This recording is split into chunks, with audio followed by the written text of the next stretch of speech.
tugaha ikaze mukunzi wa Murunga TV, twongeye kuguha ikaze kuri kamera zacu mu gukurikirana ibiganiro byacu.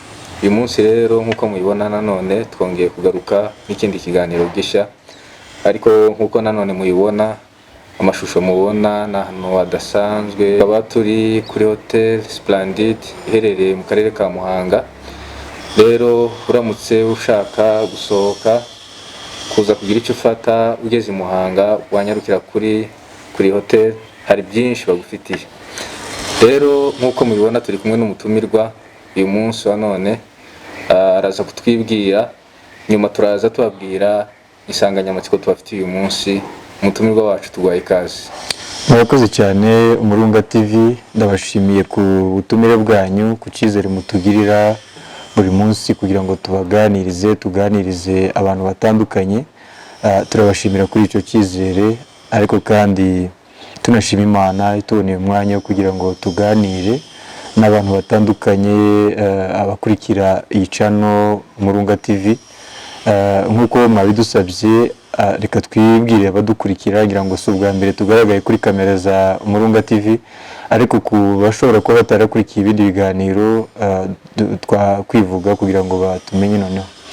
Amazina nitwa Runyambo Sengiyumva Sengor, nkaba ndi umupapa, ndubatse, mfite umuryango, mfite umudamu, mfite umwana. Ikindi rero ndashima Imana ku bw'umuryango wanjye ndetse n'imirimo isanzwe dusanzwe dukora ya buri munsi. Tukaba tunabashimiye kuri iki kiganiro mwateguye.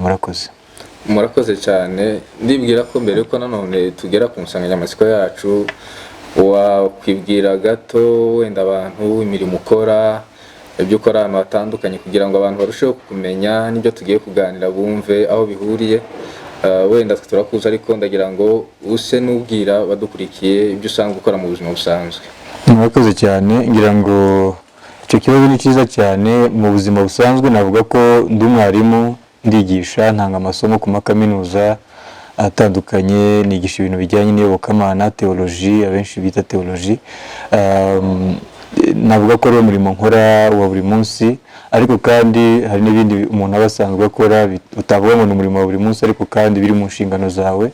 Nko mu rusengero, aho nsengera, nkora umurimo w'ivugabutumwa muri Zion Temple ndetse n'andi matorero atandukanye. Ikindi kandi noneho muri iryo torero nyoboye urubyiruko, ndi umuyobozi w'urubyiruko, nkora muri iyo departement, kubafasha kwigisha no kumenya gahunda zijyanye n'urubyiruko.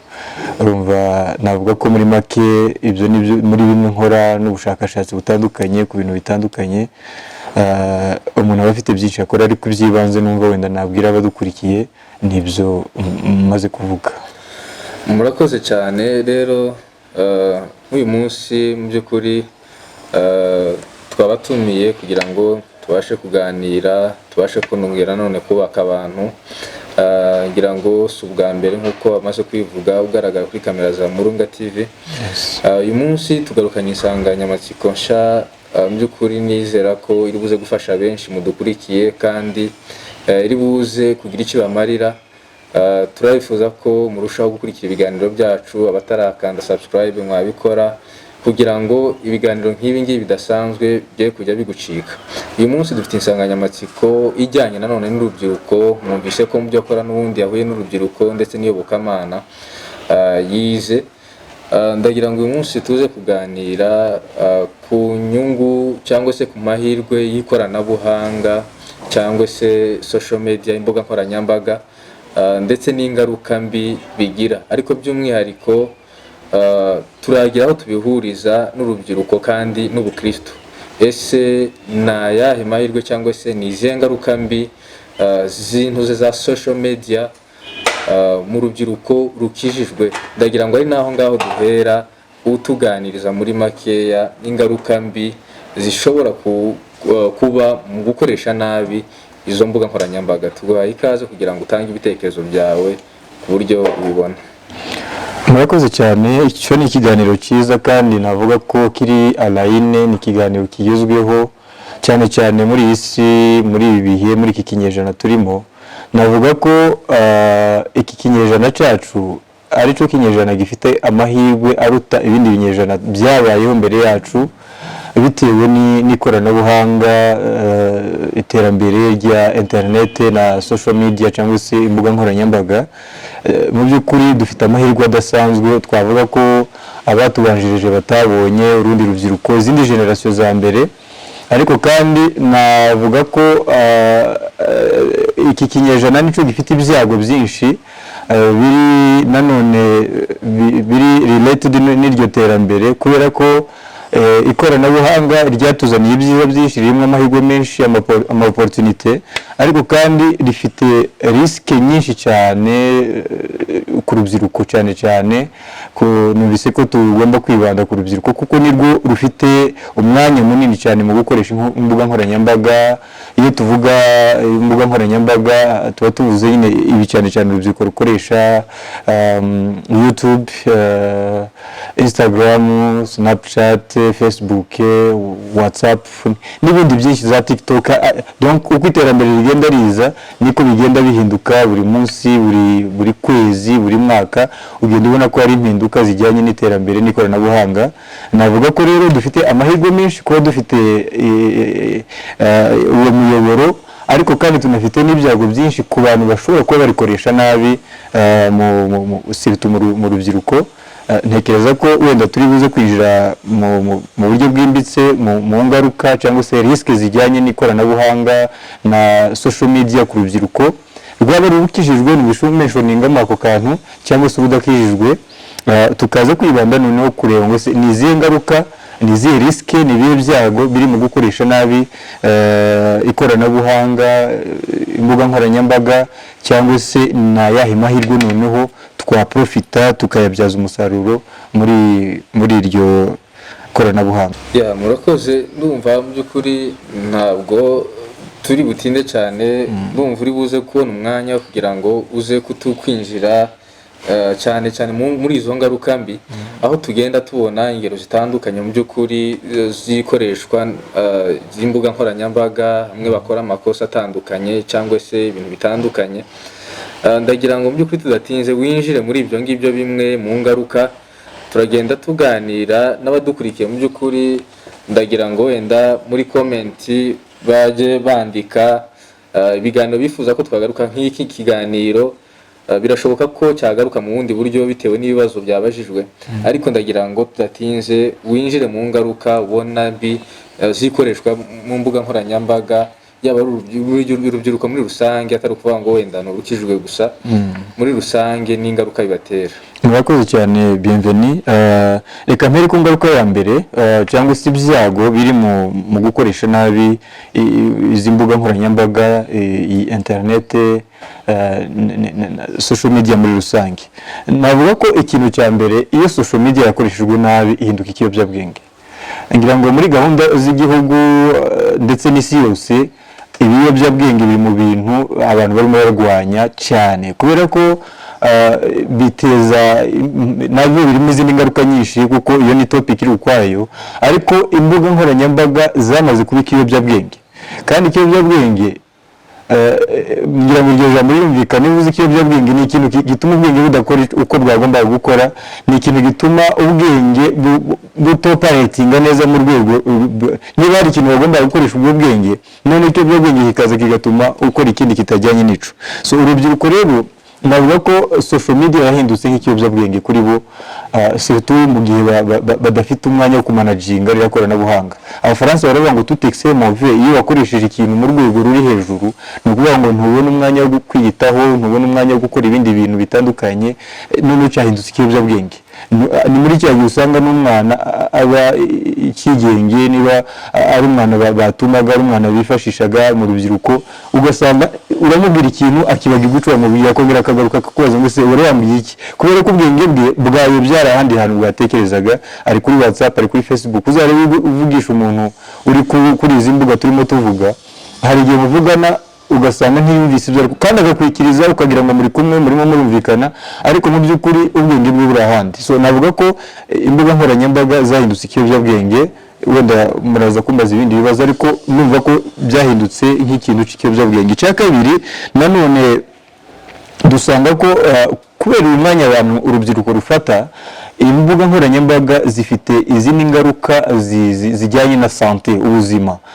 Biragaragara ko ubundi urubyiruko rugizwe n'imyidagaduro, imyitozo ngororamubiri, siporo n'ibindi, ariko mu buryo mwanya niba umwana yabyukiye kuri WhatsApp akayiraraho, akarara kuri YouTube, kuri Facebook, Instagram, ntabona wa mwanya wo gukora iyo siporo yagombye gukora. Mu yandi magambo, izindi ngaruka noneho zijyanye n'umubyibuho ukabije, indwara zifata ku umuntu, urabizi ko iyo umuntu adakora siporo hari indwara zigomba kwataka umubiri we.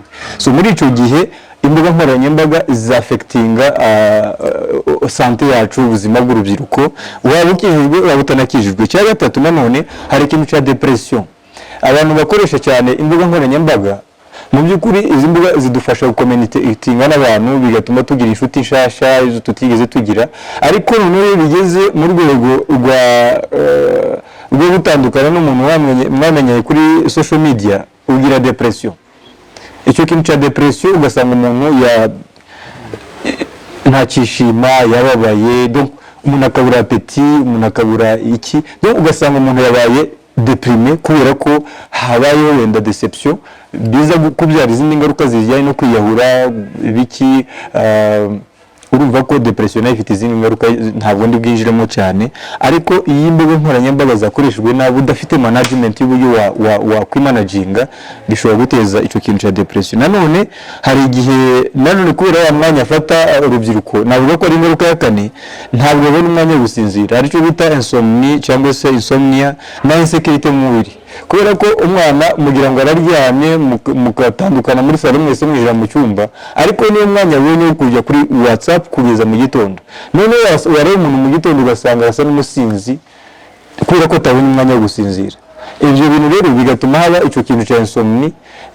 Niba rero umuntu yagize insomnia, nabyo biraza kuzana izindi ngaruka turi buze ibitotsi bibera kugira ngo turuhuke, twiwe dukora, dufate umwanya rero wo kuruhuka. Muri icyo gihe rero umuntu akoresha mu rwego ruri hejuru cyane izi mbuga nkoranyambaga, bituma icyo kintu cya insomnia cyangwa se kumva ko ufite insecurity. Abenshi iyo adafite amamega muri telefone aba yumva ko nta mutekano afite. So icyo kintu cyo guhorana insecurity nibyo nanone bizana amadepression n'ibindi. Nanone tugasanga hari ibyo bita twakwita impfu za hato na hato zijyanye nanone n'ikoreshwa n'abigize imbuga nkoranyambaga. Mu gihe umwana ashaka kwifata ifoto, urabizi ko iyo bafashe amafoto meza baba bashaka kugira ngo baposting. So mu gihe aza kwifotoza ntabwo ari bwite ahantu yifotoreza, either arahagarara mu muhanda hagati, yibagirwe ko agomba guca moto n'amamodoka n'amagare n'abantu, usanga umuntu akoze impanuka. Numvise amakuru, sinzi ko ari amakuru y'ukuri, ngo hari umwana w'umusore yashatse kwifata selfie, none ajya ahantu ntiyamenye ko hari rigore, kurya arimo kwifotora kugira ngo azabone ifoto ari buze kugira, agwa muri rigore ahita apfa. Izo ni ingaruka zose zishobora kuzana impfu za hato na hato ku rubyiruko iyo zakora. Hari n'ikintu cyo nakwita lack of performance. Ni ukuvuga ngo iyo umuntu yafashe umwanya munini, niba uri umunyeshuri cyangwa se uri umucuruzi cyangwa se utanga serivisi runaka, none ugafata umwanya munini wo kujya kuri YouTube, Facebook, ibiki, ntabwo ubona umwanya wo gukora aka kazi kawe. Performance yawe, umusaruro wari gutanga muri ka kazi usanga ugabanutse ufiriye amezire.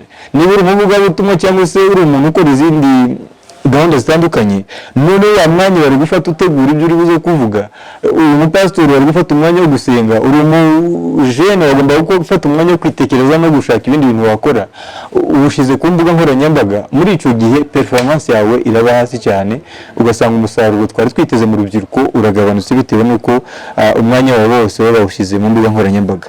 Hari n'ibindi bintu bijyanye n'ubusambanyi online, umuntu akajya kuri YouTube akareba amafilime pornographique, ukasanga yagiye ku mafoto y'urukozasoni, kuko muri Instagram n'ahandi hapostinga ibintu by'ubwoko bwose. So muri icyo gihe nakubwira ko hari abantu benshi usanga barishoye mu busambanyi atravers imbuga nkoranyambaga, kubera ko ibyo yabonye ashaka kubipratika. Yabonye filime pornographique, none iyo influencer atangira gutekereza kuba yakora iyo mibonano mpuzabitsina. Muri ibyo ngibyo haraza kuvamo indwara zandurira muri iyo mibonano mpuzabitsina. Ubusambanyi nanone buraje utarigeze ubutekerezaho. Ibyo ni ibintu byose biri linked kuri icyo kintu cy'ikoreshwa nabi by'imbuga nkoranyambaga. Nanone hari n'ikindi kintu gikomeye cyane, imbuga nkoranyambaga navuga ko zadutwaye ibiganiro bisanzwe mu muco w'Abanyarwanda, Abanyafurika n'ahandi hose.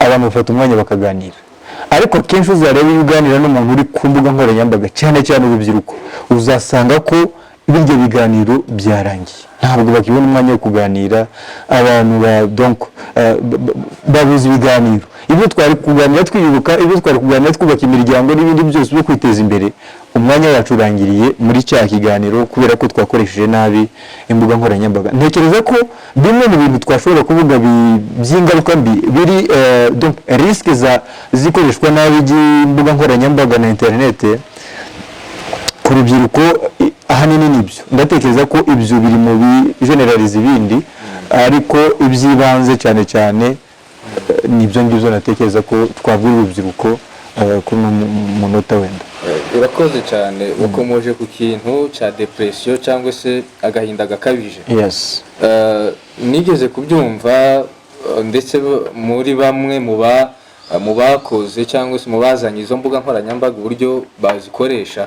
sanga mu by'ukuri bari mu bantu bazikoresha mu gihe gito cyane bavuga no ku ngaruka uburyo ki amadepression akunda kuza wavuze n'ibintu byo gupostinga amafoto kuko iyo umuntu apostinze ifoto aba afite amatsiko yo kureba ngo ni bande basubije ni bande bakomentinze like noneho akagereranya n'inshuti ze noneho bikamuraza ijoro avuga ngo ngewe wenda akagereranya aho ngaho ko akunzwe cyangwa se adakunzwe hari abantu hari urubyiruko benshi batekereza muri ibyo ngibyo ndagira ngo ugire nk'inama wagira abo bantu turaza kureba ingaruka ariko nanone tujye n'inama z'uburyo zigomba gukoreshwa ndumva wabivuga urakoze cyane urwo rugero utanze ni urugero natekerezaga gutanga nagiye mvuga just key point mvuga ibintu bisa naho by'ingaruka nini ariko ntitwavuze uko zishobora kuza nk'iki kintu cya depression urugero kuri Facebook dukunze gupostinga amafoto yacu ufata status ya WhatsApp ugashyira ifoto yawe wizera ko ari nziza hanyuma kuri Instagram nuko none ukabuze undi muntu wenda w'icyamamare umustar ukomeye wenda ukunzwe cyane ku buryo ashyira ifoto ye mu munota umwe akaba afite ama likes n'ama views 3,000 bingahe nawe ukifuza kumera nk'awa muntu kandi utazi ko mutari mu rwego rumwe abakuzi se nibangaye kugira ngo baze kulayikinga kandi wenda ifoto yawe mu by'ukuri ntabwo igaragaza ko ukunzwe weratekereza ko ukunzwe kubera ko washyize ufite intention yo kuba ubona ama like menshi ama comment menshi n'uyabura ya ma comment biraza gutuma ugira depression ubwo rero ndatekereza ko ikintu twafasha urubyiruko ni ukutigereranya n'abandi bantu tureke kuba nk'abandi bantu reke ko umustar utari umustar niba ufite ibintu wamamaza bishireho ariko yashizeho ifoto itanasamaje wenda reka tuvuge gutyo kuri wowe urumva ari nziza ariko ku bandi ntabwo ari nziza kandi ntabwo ari necessairement ngo niba washizeho ifoto wowe nk'umunyamakuru Bienvenue ngo nkore like ye cyangwa ushireho comment nshobora kwishyiraho cyangwa nkareka biravana nanjye ariko rero niba rero umugambi ushizeho wayishyiriye ari kugira ngo abantu bakomentinge balayikinge birumvikana ko niba atabikora uraza kubabara nibyo bitanga iyi depression none tukaba twabwira urubyiruko rwacu ngo ifoto kuyishyiraho ni byiza ariko niba bakulayikinze ntibigire icyo bigutwara niba utanakulayikinga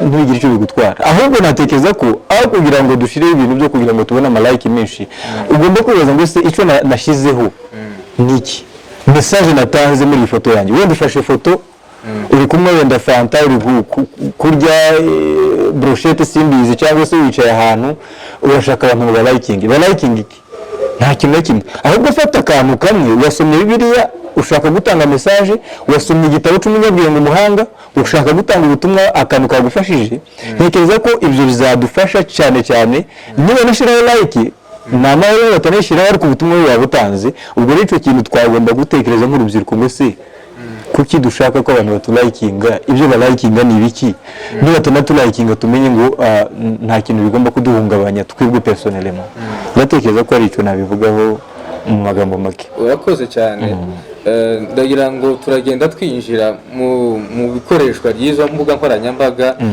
twari tuvuze kuri icyo kintu cya depression giterwa wenda n'ibintu byinshi nyine bitandukanye ariko wenda turi mu Rwanda ndagira ngo wenda uze kubwira aba Facebook users cyangwa se abakoresha Facebook baje n'abanyarwanda bashobora kutwumva mu by'ukuri urumva hari ugutandukanya ikoreshwa ry'imbuga nkoranyambaga. Hari uwibwira ko kuba yashyiraho ifoto ye ari ibintu ari aho ngaho ari cyo ategereje, ariko se ni iki wagira, ni iyihe nama wagira umuntu uyikoresha mu by'ukuri kugira ngo ayikoreshe neza inamubyarire umusaruro? Ni iki yagomba gukora? Urakoze cyane. Icyo kiri mu bintu wenda numva bigize iki kiganiro turimo gukora. Twakwibaza ngo ese ni gute twabyaza umusaruro izi mbuga nkoranyambaga? Ngira ngo ibyo byose abantu benshi, urubyiruko muri iki gihe, umuntu udafite account kuri Facebook, uyu muntu twamufata nk'arinjiji. Mu minsi ishize mikeya twafataga ko umuntu w'injiji ari umuntu utarize, udafite diplome, utazi kuvuga Igifaransa n'Icyongereza. Ariko ubu nyine muri kino gihe dufite umuntu w'injiji twavuga ko ari umuntu utazi gukoresha imbuga nkoranyambaga, kutazibyaza umusaruro mu yandi magambo. Icyo rero twakagombye gukora ni ukureba ikintu twamamaza kuri izi mbuga nkoranyambaga. Niba uri umucuruzi, wagombye gufata ibicuruzwa byawe ukabipostinga kuri Facebook kugira ngo abantu babimenye, ubyamamaze, ubikore neza. Niba uri umuririmbyi, uri umuvugabutumwa, fata ibya Facebook yawe uyikoreshe muri rya muhamagaro wawe. Ngira ngo ikiganiro twakoze ubushize cyavugaga ku muhamagaro. Ubundi nta bitandukaniye n'ibingibi turimo kuvuga by'ikoreshwa ry'imbuga nkoranyambaga. Iriya muhamagaro yacu twagombye kuyifata tukayipostinga kuri izi mbuga nkoranyambaga. Ku rugero, niba uri umuririmbyi ufite indirimbo 100 ziri kuri CD, ziri kuri flash, ziri kuri sinzi ahantu bazibitse, urarutwa n'umuntu ufite indirimbo imwe yapostinze kuri YouTube. Kubera ko ya ndirimbo iragera ku bantu benshi, irafasha abantu benshi bari muri Amerika, muri Afrika, donc ni without borders, iragera ku mipaka yose y'isi, donc imigabane yose y'isi, I mean. Alors twagombye gufata izi mbuga nkoranyambaga tukazibyaza umusaruro mu byo dusanzwe dukora nanone, bitwinjiriza d'abord, bitwubaka haba mu buryo buri economic cyangwa se mu buryo buri spiritual, none bya bintu tukabikoresha muri urwo rwego. Ngiye nkumva ko icyo nabwira cyane cyane Facebook users, WhatsApp users, Instagram mbaga, ni ukuzikoresha mu bintu bibafitiye umusaruro mbere yo postinga ikintu ukavuga ngo igiye nka bienvenue cyangwa se ngoro, ese iki kintu kifitiye umumaro ki, nize nyungu ndi bubonemo mu buryo bufatika, n'umuntu uri buze kubireba ese arabana mwiki. Kuko nimara kwibaza icyo kibazo bizatuma ikoresha ryawe rya Facebook na Instagram cyangwa se n'izindi mbuga zose nubwo tutari buzitonde zose bigabanuka, kandi ugasanga babikoresha neza bikanabyara n'umusaruro wifuza. Ntekereza ko mu magambo ahinnye nibyo ushobora kuvuga. Urakoze, turacyarimo kugenda tuganira, ariko ndagira ngo wenda tuze kugaruka by'umwihariko muri side y'Iyobokamana, kuko nibyo wize, kandi abantu benshi mu Rwanda no ku isi hatandukanye babarizwa mu bakristo. Ndagira ngo nanone turebe ingaruka za social media ku kwizera kw'abantu. Mu by'ukuri hari ibiganiro byinshi, hari abavugabutumwa benshi batandukanye bagenda bagaragaza ingaruka mbi zo gutinda ku ikoranabuhanga cyangwa se kuri izi mbuga nkoranyambaga, bituma harabayeho navuga gukoresha nabi cyangwa se kudakoresha ijambo ry'Imana cyangwa se kwizera kw'abantu kukagabanuka. Aho nagiye mbona bamwe bavuga ngo amasengesho y'abantu bamwe asigaye ku mbuga nkoranyambaga, umuntu agasenga kuri stati, umuntu agashima ahangaha fake gift, impano zitarizo. Ibyo bintu ndagira ngo nabyo nanone nk'umuntu w'Iyobokamana ushobora kubireba wenda ukavuga ngo hari ingaruka mbi bifite mu myemerere y'abantu. Ese wabivugaho iki by'ingibyo? Urakoze cyane. Ngira ngo twavuga ingaruka mbi ariko tukanavuga n'amahirwe yo gukoresha imbuga nkoranyambaga. Ubundi nk'abakristo, abantu bakijijwe, waba uri umupasitori cyangwa se umukristo usanzwe ukora umurimo utandukanye mu rusengero, imbuga nkoranyambaga turazikoresha, twabyanga twabikunda. Ariko rero ngira ngo biba bibi iyo tuzikoresheje mu buryo bubi nyine. Tuvuge niba uri umupasitori cyangwa uri umuvugabutumwa, ufashe umwanya gusa wo kwigurira amafoto gusa kuri Facebook, kuri Instagram, ibyo abandi bapostinze, wagiye kuri YouTube urimo urareba indirimbo z'abasitari n'abaki, umwanya wo kwikonsantra ngo usome Bibiliya no gusenga no kwirana n'Imana uragabanuka. birumvikana ko ugomba kugabanuka wa mugani nk'icyo wari uvuze ubu ngubu usigaye umenya icyo umuntu atekereza kubera statiye kubera ibyo yapostinze kuri Facebook none umuntu ukamenya ngo arishimye cyangwa arabaye atravers y'iki ya statiye kubera ibyo yashizeho niba yishimye arashaka message ko kwishima niba yabaye arashaka message ko kubabara ariko rero twagombye kwibaza ngo se umwanya wacu turawukoresha dute umwanya duspendinga dukoresha imbuga nkoranyambaga ese ujyanye na kijya kintu turimo gukora niba urimo gukoresha imbuga nkoranyambaga kugira ngo wiyungure ubumenyi nk'ubu ngubu hari igihe ushaka gutegura inyigisho ukaba waklika ku mbuga butumwa runaka cyangwa se umuspeaker usanzwe azwi cyane uri famous ukaba yakuraho ibintu bigufasha bikakubaka ku buryo nawe uzabibwiriza ahandi hantu ariko niba ufashe umwanya wawe uri muri bya bintu bidagufitiye akamaro ubusabane bwawe n'Imana buragabanuka amasengesho ijambo ibintu byose biragenda bigabanuka nibyo bintu byonyine byo guhana amagift ugasanga niba umuntu yakoze anniversaire aho kugira ngo uzu ndebe ngurire akantu twicara ahantu ukanyohereza aka emoji cyangwa se stickers dom turatuntu two kugira ngo unyereke ko yashigikiye ariko mu by'ukuri hagamije ko ubona kandi kantu umuntu yabyaye umuhereje bibero zirimo amata ariko ntufashe n'umwanya wo kuza ngo murebe musangire ibiki hari ukuntu bigenda bya affect imibanire yacu n'abantu ndetse n'Imana ariko kandi navuga ngo icyo ni mu gihe yakoreshejwe nabi ariko ubundi tuyikoresheje neza ntekereza ko ari rwo rubuga dufite niyo platform dufite nziza isigaye cyane cyane muri ibi bihe dufite bya covid ku buryo navuga ko mbere twumvaga ko umuntu ukomeye cyane ari umuntu ufite mega church urusengero runini rwinjiramo ibihumbi 5 abantu miliyoni uyu muntu twavuga ko ari umuntu ukomeye kandi afite urusengero rukomeye ariko ubu ari insengero zafungiwe cyangwa se mu gihe twagiye muri lockdown iriya mega church ntacyo yadufashije cyane umuntu ufite katedrale nini umusigiti munini idono ikintu cyose witwa ko waboneramo abayoboke bawe byagiye bijya down birafailing ariko uburyo twasigaranye bumwe bwiza no gukoresha social media twavuga ko none umuntu ufite mega church ubunye kuri none ni umuntu ufite aba followers benshi kuri Facebook kuri YouTube kuri Instagram ubundi iyo ufite iriya church y'inyubako gusa usanga igaruka kuri followers biriya bikuta bine bigize inuza urusengero ariko mu gukoresha social media we are without border nukuvuga ngo ntabwo ntahandagarukira akurikirwa n'abanyamerika akurikirwa n'abanyafrika abari i Burayi abari muri Aziya n'ahandi hose hatandukanye so nkumva ko iyi social media ifite side mbi y'amariske ariko kandi ifite n'urundi ruhande rwiza cyane kubera ko iduha umusaruro ufatika cyane cyane ko ijambo ry'Imana ridufasha kugeza ubutumwa bidusaba kugeza ubutumwa ku bantu bose ntekereza ko rira jambo rizasohora atari ko twese tugiye muri Amerika cyangwa i Burayi na hehe ariko rizasohora ariko dukoresha izi mbuga zacu abanyamerika bakazikurikira turi hano mu Rwanda cyangwa se turi ahandi hantu hatandukanye ku buryo tutazaregereta ngo imbuga butumwa ryacu ryaferinze ntekereza ko cyo kintu dukeneye ubunyine muri iki gihe nyuma muri century turimo kugira ngo zikoreshwe neza nk'uko wari ubibajije urakoze turimo kugana n'ubundi kuvuga wenda ibyiza bya social media cyangwa se imbuga nkoranyambaga nibyo umaze gukomozaho ndagira ngo nanone twinjiremo nanone turebe ibyiza cyangwa se uburyo nyabwo bwakoreshwa kugira ngo nanone abantu babashe kuzibyaza umusaruro by'umwihariko wari ukomoje kwa Kristo by'ukuri ni uburyo bwiza bwo kwamamaza ubutumwa nk'uko ari bwo butumwa twahawe bwo kugeza ubutumwa ku mpera z'isi kuko wavuze ko n'ubundi nk'uko bigaragara muri kino gihe insengero ntabwo zirimo gukora cyane harimo harakora izi mbuga nkoranyambaga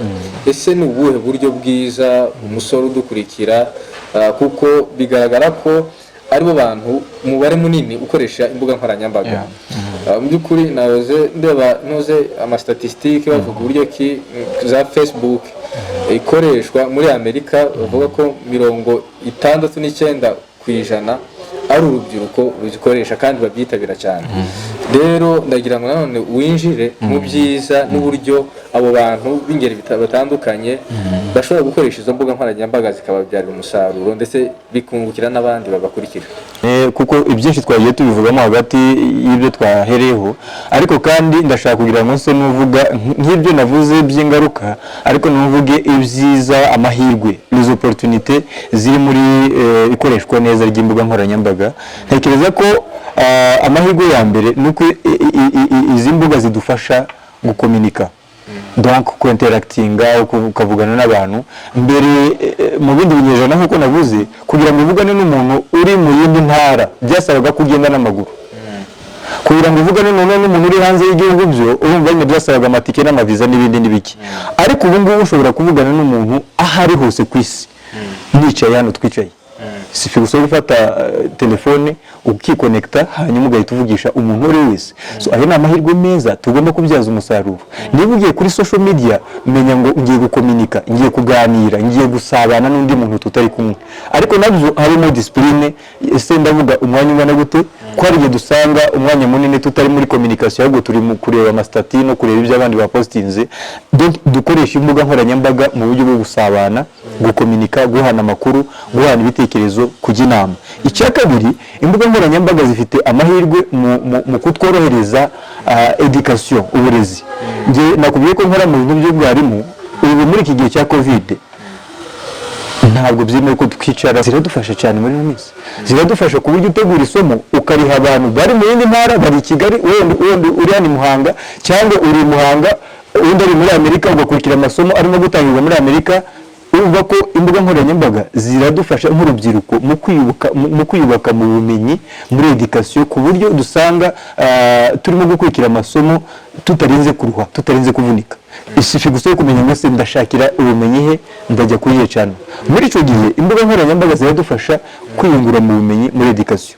Uburezi dufate nk'urugero, baramutse bavuze ngo guhera none ibyo kwiga iri enseignement classique kwicara mu ishuri irarangiye, uburyo bumwe twari dusigaranye ni ubwa social media, gukurikira kuri YouTube, kuri Facebook, kuri Instagram live, cyangwa se mu bundi buryo butandukanye. Hari n'ikindi kintu kijyanye n'ubushakashatsi. Iyo ushaka gukora research nk'abanyeshuri, urubyiruko benshi n'abanyeshuri, abandi n'abakozi bikorera, koresha imbuga nkoranyambaga mu rwego rwo kwiyubaka no gukora ubushakashatsi bwawe.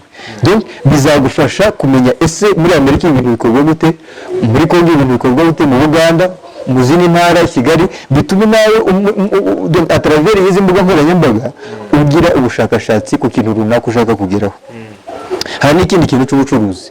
Ubu ngubu hari nk'umugabo witwa Jack Ma, nta muntu utamuzi, niwe wazanye cyane ubucuruzi bujyanye n'imbuga nkoranyambaga. Donc aricyo yita Alibaba, ubucuruzi bwo kuri internet. Ntekereza ko iki ni igihe cyo kugira ngo tubyaze amahirwe imbuga nkoranyambaga mu gukoresha e-commerce. Ikindi kintu wenda navuga ni ikijyanye n'iterambere, ryaba ari iryo mu mwuka cyangwa se mu mubiri. Iyo dukoresheje imbuga nkoranyambaga neza, dushobora kwiyubaka mu buryo bw'umwuka, kurikira abavugabutumwa batandukanye, abaspeakers batandukanye, amaseminars atandukanye, amakonferense international, niba ugasanga uri muri yubaka mu buryo bw'umwuka kandi wicaye hahandi. Izo ni ingaruka nziza, ni amahirwe tugomba kubyaza umusaruro muri iyi. Nanone bikaza no kwafecta economy. Niba ukora ubucuruzi bwo kuri internet, ubwo rero uri muri yubaka urazamuka, ntabwo ari cyo kimwe n'umuntu wicaye adafite icyo ari gukora. Ntekereza ko surtout nk'abanyeshuri nabo bashaka gukomeza amashuri, hari imbuga zidufasha kubona ama scholarship. Wenda ugasanga umuntu aricaye, ariko juste gukoresha telefone umwanya muto, umenya ahantu ushakira amakuru, ugasanga umuntu abonye bourse yo kujya kwiga hanze, yicaye aho ngaho kubera ko yakoresheje neza za mbuga nkoranyambaga. Ayo ni amahirwe adasanzwe tugomba guprofita nk'urubyiruko. Hakaba n'ikindi kintu kijyanye n'umurimo. Hari ibyo bita online job. Donc menya ngo se izi mbuga nkoranyambaga zafasha kubona umurimo. Wowe utegereje ngo wenda ikigo runaka kizafisha offre bamaniki, urabikishe kuri internet, kubera kuri sous-informé utakoresha neza izi mbuga nkoranyambaga, amahirwe akagucika kubera ko utamenye kubyaza umusaruro ya mahirwe twavuze. Ubwo rero biratworohereza kubona imirimo ndetse no gukora ya mirimo twicaye hahandi. Ubu ngubu ngira ngo gahunda ya leta yagiye igabanya abakozi ku buryo basigara ibice niba ari 30-50% cyangwa ibingahe simbizi. Birasaba ko tumenye kubyaza amahirwe umusaruro ibi bintu bya social media. N'umuvuga butumwa nuko niko bimeze, ntekereza ko ari ibintu bigomba kudufasha mu buzima bwacu bwa buri munsi kugira ngo tubashe gukora ivuga butumwa. Turimo turagenda tugana ku musozo w'ikiganiro cyacu twari dufite, ariko hari ibibazo bikengira ngo wenda tuze kwibaza cyangwa uze gufasha abantu gusobanukirwa neza. Twavuze ibyiza by'imbuga nkoranyambaga ndetse tuvuga n'ibibi, ariko hari abantu bamaze kugera ku rundi rwego, bamaze kuba addicted cyangwa se babaswe. Abantu benshi bazi ko wenda abantu babatwa n'ibiyobyabwenge, wanyweye urumogi n'ibindi bitandukanye, ariko n'izi mbuga nkoranyambaga zishobora kumera nk'ibiyobyabwenge, ndetse hari aho bamwe basobanura ko ahubwo ari byo bibi kurusha ibiyobyabwenge. Ndagira ngo ugire inama abantu bamaze kugera kuri urwo rwego cyangwa se benda kurugeraho bwo kuba barabaswe kuzikoresha nabi cyangwa se birenze urugero bigatuma bica izindi gahunda, abo bantu ushobora kubagira ihe nama? Murakoze cyane. Icyo ni ikibazo cyiza ahubwo twagombye kwibaza twese, cyane cyane ku rubyiruko aribwo twibandaho, ariko n'abantu noneho muri rusange b'abakristo. Ngira ngo mu ngaruka za mbere nahereyeho navuze ku kintu cy'ikiyobyabwenge. Social media yamaze guhinduka ikiyobyabwenge ndetse gikomeye cyane.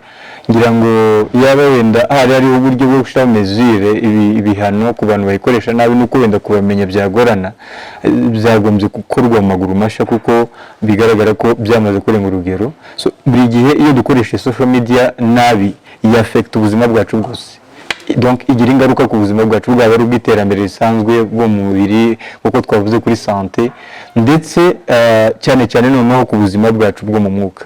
So ku bantu bamaze kubatwa n'icyo kiyobyabwenge cyitwa social media, ngira ngo twareba uburyo noneho twiha discipline. Ikintu cya mbere icyo nababwira no kwiha discipline. Muri ikintu cyose nkunze kuvuga iryo jambo kenshi, iyo hatabayemo discipline n'ibiryo byagutera ikibazo, amafaranga yagutera ikibazo, ubutunzi bwagutera ikibazo, social media yakuzanira ingaruka zikomeye cyane. So hagomba kubaho ikintu cya discipline cyo kumenya ngo ese ni gute na managinga ikoreshwa ry'imbuga nkoranyambaga. Buriya ntabwo ari zidutegeka, ahubwo nitwe tuzitegeka. Ariko noneho bigeraho aba ari zidutegeka ku buryo wa mugani mwe twaje tuvuga nimba postinze ifoto, uraza kugaruka nyuma y'umunota umwe ngo ese abayikinze ni bangahe, abakomentinze ni bangahe, nyuma y'ikindi gihe wongera ugaruke, ubwo urimo yatakaza umwanya, urimo yatakaza amafaranga, urimo yatakaza igihe, donc ibintu byinshi birahatakarira. So hagombye kuba icyo kintu cya discipline ya management y'uburyo dukoresha imbuga nkoranyambaga, tugasetinga umwanya wo gusenga, umwanya wo gusoma ijambo, umwanya wo gukora imirimo yacu ya buri munsi kuko byose bibana, none n'umwanya wo gukoresha imbuga nkoranyambaga. Uko bati byibuze ku munsi nzajya niha isaha imwe, amasaha 2, 3 yo gukoresha imbuga nkoranyambaga, nabwo avec un objectif précis, ufite intego isobanutse neza. Ngiye kumenya amakuru yiriweho, ngiye kumenya ibyo twavuganye na runaka ko yabisubije, atari byo kuba ngiye kureba ko bakomanze kuri foto yanjye ko no. Ibyo rero yabaye iyo discipline byadufasha cyane. Ikindi kintu cya kabiri, surtout kuba Kristo, kubera ko icyo kintu cyamaze kuba addiction n'umwanya gusengura agabanuka, bya bindi twavuze mbere, hagombye kuba noneho n'umwanya wo gusengera icyo kintu. Kurya dufata umwanya wo kwiyiriza ubusa, tukiriza tuvuga ngo Mana duhe uzutse, Mana duhe imirimo, Mana tanga ibi n'ibi, ijya liste zose dukora. No gufastinga for social media, ugafata umwanya wo kwiyiriza, niba wamwiriza nkareka ibiryo, nkareka amazi, nkareka imbuto, nkareka ibi, ngiye kureka social media, ukiba konje kandi rwose nara communicating enough, so ngiye gufata n'umwanya wo kwiherera. Iyo discipline iyo musibayeho nabyo byadufasha cyane. Hari ijambo Paulo yavuze, wenda turimo tugana ku musozo. Paulo yavuze mu Efeso igice cya 5:16, aravuga ngo mucunguze uburyo umwete kuko iminsi turimo ari mibi. Ntekereza ko utekereza iryo jambo ari ukuntu warisanisha cyane n'ikoreshwa rya social media. Gucungura, ubundi iyo bavuga gucungura, to redeem mu Cyongereza, ni gucungura ikintu cyari kigiye gupfa cyangwa se cyari cyanyazwe none ukakiredeeminga. So mu kukiredeeminga hari ikindi gitangwa, dufite igihe gito kiri limite, dufite amasaha 24 nayo agabiyemo yo kuryama nayo gukora nayo kuruhuka. Ayo ngayo yose twagombye kureba ukuntu redeeminga du saving umwanya tukawucungura ku mwanya urimo uratakara kubusa, ukavuga ngo ngiye kumenya uburyo nkoresha igihe cyanje. Ikindi rero Yesu nawe yigeze kuvuga aravuga ngo niba ijisho ryawe aryo rigucumuza ngo byiza nuko yarinogora, ngo kuko bizaba byiza kuja mu bwami bw'Imana ufite ijisho rimwe kugira ngo uje mu kuzimu muri jehanamu n'amaso yombi. Ntekereza ko aho kugira ngo social media ikugeze igahera ikujyane mu muriro, byaba byiza ko wagenda uyikoresheje, kuko mu bindi ntabwo bazakubaza ngo bafite ama likes angahe n'ama views angahe, bazakubaza donc uko yakoresheje social media. Ntekereza ko iyo discipline yadufasha cyane cyane nk'urubyiruko kwiha igihe, kwiha umwanya, tukamenya uburyo dukoresha wa mwanya no gusenga kugira ngo bidufashe mu buzima bwacu. Murakoze cyane.